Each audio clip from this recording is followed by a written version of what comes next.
Yo, what is good, YouTube? Welcome back to another JC2K video. In today's video, we are going to be talking about the best salary cap lineup that you can run here for round 1 of season 7 of salary cap here in NBA 2K24 MyTEAM, which, by the way, does guarantee you a free Dark Matter Jamal Mashburn as the round 1 reward. So if you're looking to add another Dark Matter to the squad, Jamal Mashburn looks like a solid card from salary cap. Obviously, I haven't used him yet or anything, but he looks solid for sure. And salary cap is always a very rewarding mode, always a mode that I think can be worth playing.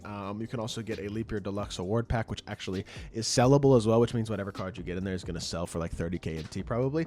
Also 5,000 MT there, 3 tokens, 10,000 MT more, and then Dark Matter Jamal Mashburn between the probably, 13 or 14 games it takes to get this card if you win most of your games, maybe more if you lose, but like, and however many games it takes you to get this card, you're probably going to make, I don't know, 130,000 MT realistically. Like, I think you're going to make a lot of coins as a whole, not to mention also having some solid vault prizes, including obviously Dark Matter Booker this week and that Playoffs Deluxe pack. Now, Dark Matter Booker will be changed to another Dark Matter next week, but still very nice to see. And I think the rewards are decent. I think salary cap as a mode is always a mode that can be worth grinding. At the same time, the ultimate salary cap reward this season has already been announced, and it's Dark Matter Josh Smith. This is not as exciting as Dikembe Mutombo last season. I assume they will change his release, but at the same time, even with a changed release, he's still not probably that unbelievable unless they truly give him like Patty Mills and just insanely soup the crap out of this card, in which case he could be a 6'9 demi, which I wouldn't totally shock me considering how much they souped Dikembe Mutombo. But unless they truly turn him into a 6'9 demigod with near perfect SIGs and an incredible release, I find it hard to believe that Josh Smith is really going to be that worth grinding salary cap for. At the same time, I don't want to tell y'all not to grind for him, because if he turns out to be the best free small forward in the game by a mile, I'm kind of going to feel like an idiot. So, like last season, Dikembe was a no-brainer, must grind. For those of y'all who didn't grind Dikembe, I bet y'all regret it. This season, Josh Smith, maybe not as much of a no-brainer, but I still think it's one of the most rewarding and easiest to grind modes in the game. So I think definitely probably worth grinding for the majority of people who are at least still playing this game and playing online. And there is always the possibility that Josh Smith does wind up being legitimately one of the very best small forwards in my team. So, with that being said, before we actually show off the team, which y'all see the starting 5, if you haven't already, make sure you hit that subscribe button. Help me push towards the 25,000 subscriber mark on the channel. I upload every single day, less than 200 subscribers away, and trying to hit that in the very near future. Without further ado, the team is Reggie Theus, Kobe, Peja Stojakovic, Andre Blatch, Tyson Chandler, Suggs and Wagner, of course, off the bench, as well as Paulo Banchero. So 3 Magic players off the bench with Herb Jones and Willis Reed. This is only 19,200 salary. The total salary cap is 19,500. And I honestly really like this team. Now, I would assume that those of y'all who clicked on this video were not expecting to see Reggie Theus as my starting point guard. Wouldn't be surprised if y'all would think we were going to do John Starks or Austin Reeves, or one of those guys that I've been recommending for a while.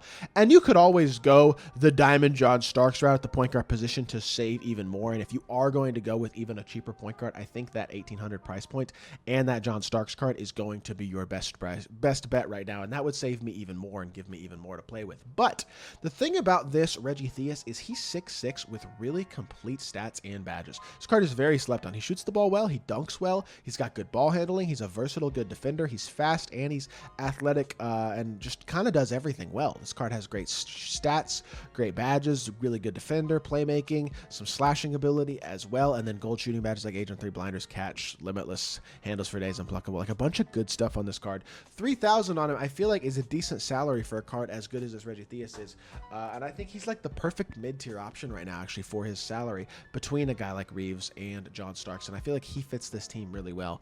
Kobe was an absolute no-brainer at the 2. If you have Pink Diamond Kobe, he should be your starting 2 in salary cap. No ifs, ands, or buts about it. 4,000 salary for Pink Diamond Kobe is always, in my opinion, an incredible value, especially if you're like me and use Kobe more than any card all year, basically. I love Pink Diamond Kobe. 60 Hoffs, 9 gold badges. If there is one card that I will look back on with 2K24 with fond memories, it is this Kobe Bryant right here. This is the only card that I would truly say for me has been like an incredibly great, fun, awesome card that that's gonna be memorable for me this year, the way that some cards in previous years have been. So obviously Kobe is one of the best cards in the game for me personally, especially for this 4,000 salary. It's just an incredibly good value for a guy who's as good as he is in every area and can be my primary ball handler as well. And I think Kobe in salary cap can just be an absolutely dominant force if you know how to use him properly. Peja Stojakovic for 1,800 is a 6'10" versatile small forward who's a glitched card. 11 hoffs include blinders, catch, deadeye, limitless, and slippery off ball, but also anchor, challenger, clamps, glove, off ball, pestle, and right stick ripper. He's got shooting and defense. 40 gold badges as well, include gold posterizer, agent 3, handles for days, break starter, interceptor, post lockdown, precision dunker, all that type of stuff. Speed booster, bulldozer, immovable enforcer, fast feet. Actually, I don't know if he has speed booster. Hold on. He does not have speed booster, but does he really need it in salary cap? If you can add it if you want, but I don't know if you really need to add it. I will say, as a whole, though, these cards are really, really good. If you want to badge up some of these lower tier cards, it won't hurt them. You know what I mean? Like a guy like Peja, I could put gold brick wall on him, for example. I'm not going to right now, but I could, and that would help him out. I could put speed booster on him, which I am actually going to do because I use this card a lot in salary cap, and I have 3 of them, so I'm actually going to do that because I'm not going to wind up needing that later in this year because every card that comes out at this point from my God Squad already has that badge, of course.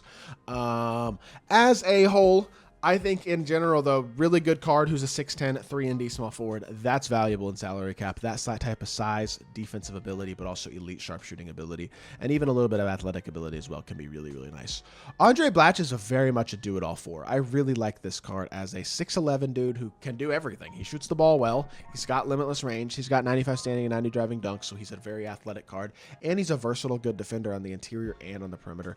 Solid speed, 88 lateral quickness, like 11 hoffs include posterizer, catch and shoot, corner specialist, pogo stick, brick wall, big driver, bulldozer, and a movable enforcer, which is huge. 42 gold badges include the fast twitch, rise up, blinders, deadeye, limitless range, unpluckable, anchor, clamps, glove, interceptor, rebound chaser. Like really solid all-around card for a power forward, gold speed booster as well. Really a big fan of what Andre Blatch is able to do, and I think this card went very overlooked this year because he came out in the Lunar New Year set, which was right before all the gambling stuff broke out. But for his time, he was actually a very solid card. I think he's really, really good in salary cap. And then obviously Tyson Chandler.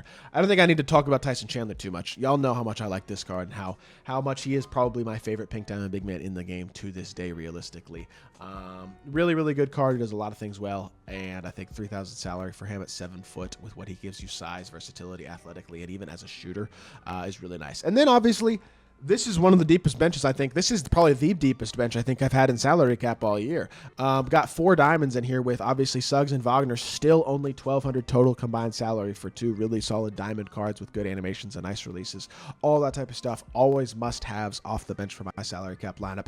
Herb Jones is perfect because he's only 500 salary. That's really, really solid. Although I will say I actually do have the disposable salary to upgrade this just slightly. And for me personally, I think Julian Strawther's a slight upgrade over Herb Jones. I think his release is a little better. I think he's a slightly better card. I do actually have the salary to upgrade that just a little bit, so we'll actually go Julian Strawther there, but I think guys like Herb Jones or Caleb Houston are also great options for like a cheap shooting guard option if you need. So bench guards should always be some form of Jalen Suggs, Franz Wagner, and even either Julian Strawther, Caleb Houston, or Herb Jones, in my personal opinion, when it comes to salary cap this year. Then we got Paulo and Willis Reed, 1,800 apiece for 2 guys who are athletic, versatile, with smooth releases, can dunk the ball at a high level, good versatile defenders, and have solid size.